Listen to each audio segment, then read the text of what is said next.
Olá, amigos! Chegamos finalmente ao 12º estudo da lição da Escola Sabatina deste trimestre.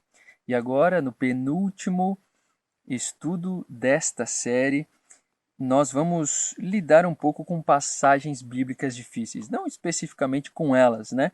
Mas vamos relembrar e aprender algo de como lidar quando nós nos deparamos com textos bíblicos desafiadores. Ao longo deste trimestre, a gente já tem aprendido muito sobre interpretação bíblica, várias regras e orientações que nós podemos e até deveríamos seguir se a gente quer interpretar a Bíblia de maneira sensata.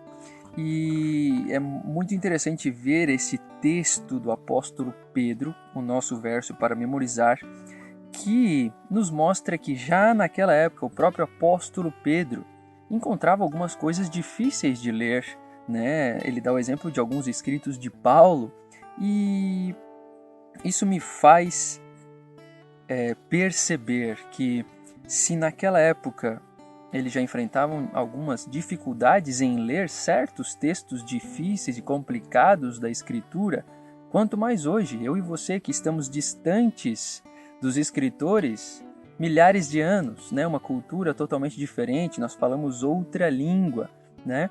E mais do que isso, outra coisa que eu aprendo com este verso é o seguinte, que textos difíceis nunca serão desculpa para que deturpemos ou deixemos que a Bíblia seja deturpada.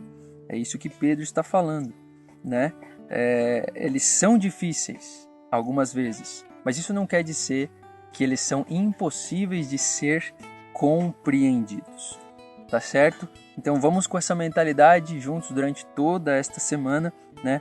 Lembrando aquilo que a lição nos diz lá no seu último parágrafo na introdução aqui do sábado.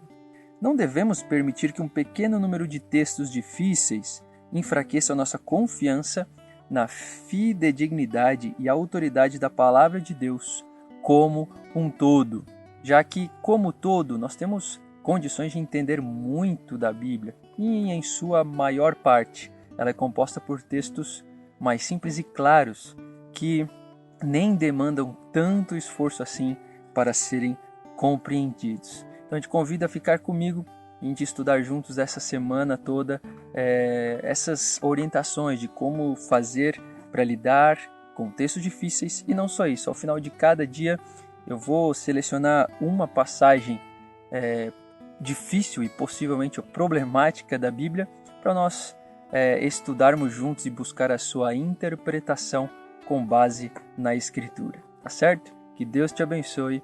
Até amanhã.